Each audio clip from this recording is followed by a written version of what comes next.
All right. So Danny White got paid. Caleb, can you give me a quick thumbnail sketch of how much Danny White is making and where he stands among other ADs, because he stands quite well? Yeah, so this happened as we were preparing for the show this morning, that Donde Plowman came up and announced that he has a contract extended through 2030. Yeah, I believe his salary now is up to $2.75 million, which is the highest paid in the SEC and the highest paid among all public institutions nationally for college. All right. Today's tough question, it's pretty simple. Does Danny White deserve to be paid the most of all athletic directors? Will, I want to start with you. Should Danny White be the highest paid athletic director in the SEC and or in the nation? I think so. I really think so. Especially, one, there's your value, and then there's your value to your current place, right?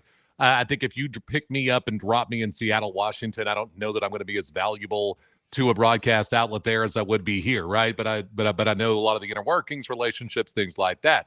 I think for Danny White, one, you were in such horrible shape financially before Danny White got here. I mean, do we remember that Tennessee you're in the SEC, you're a big time school. You had negative net. I mean, you were bringing in negative money every year, right? You have a revenue shortfalls, athletics department shortfalls. That's ridiculous to do that. You've completely turned that around as revenues have hit record highs the last couple of years. I also look at it this way. The landscape's shifting fast. I need someone who has agile feet. Danny White's proven that he has agile feet when it comes to these types of things. Also, moving forward, the athletics director is going to be more than just an athletics director. They're going to have to be good at business development. They're going to have to be a general manager like for the NFL, because it has happened some places and it's happening some ways, but the schools are about to take over the entire NIL game. So you need someone that you can trust with this. Some things that happen behind the scenes that maybe kind of, I don't know, be more galvanized in that opinion that, yeah, I would not trade him for anybody if I was Tennessee. No athletic director in the nation. When we knew NIL started to come down, he already had someone in place at the University of Tennessee, hired her from Florida to go ahead and head up their NIL initiatives.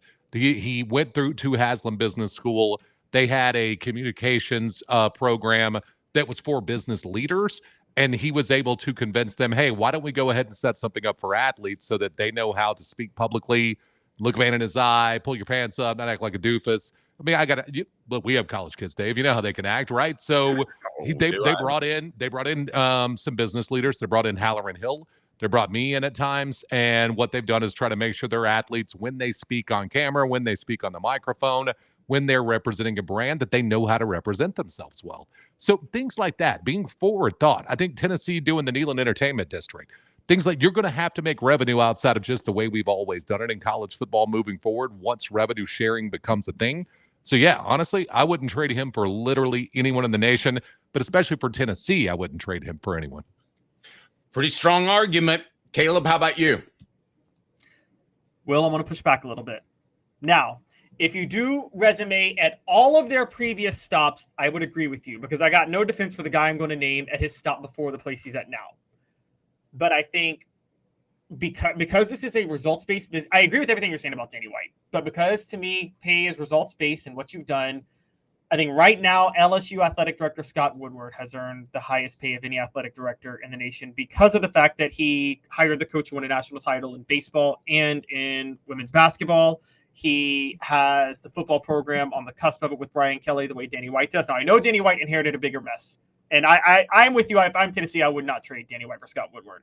And I also will acknowledge that Scott Woodward gave Jimbo Fisher the absolute worst contract in the history of a program with Texas. He screwed Texas A&M by giving Jimbo Fisher that contract when he was at Texas A&M. So I can't ignore those things. But at LSU, I think Scott Woodward, to this point, has accomplished more than Danny White. So while I would have Danny White number 2, I do think Scott Woodward has an argument to say he should be paid more now.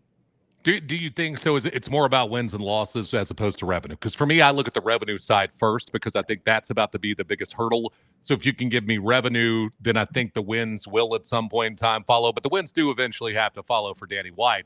I just think the biggest challenge right now is going to be the revenue side in college sports moving forward. Well, I'm going to make a strong argument for the other side, and that is if you win, the money will come. You lose a Nick Saban and Greg Byrne goes and hires a guy who's in the college football playoff, a 4-team college football playoff. And last I checked, that hiring process took about 3.5 hours. They knew where they wanted to go. They went and got it done. Now, I think Alabama is going to have some struggles under Kalen DeBoer, but there's no questioning his resume and that he was a hot coach.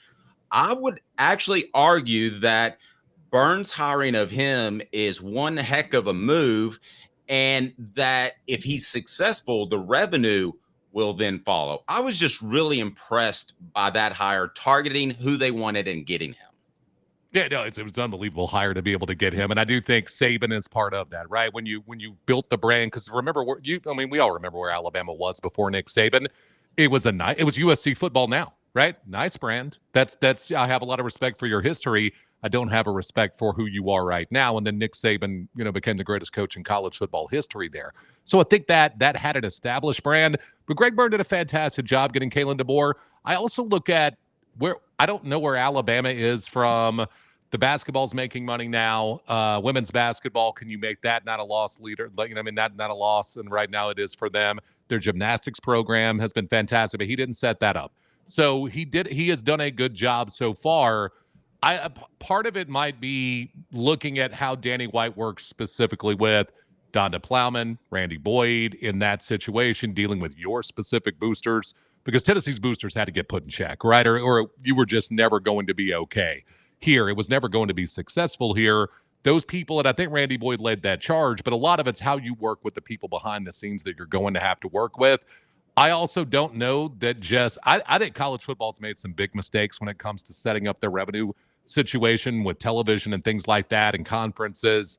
I think they're way behind the curve. So I think you have to have somebody. I have a concern that if you don't have an Eland Entertainment District already being built, you're going to have a problem.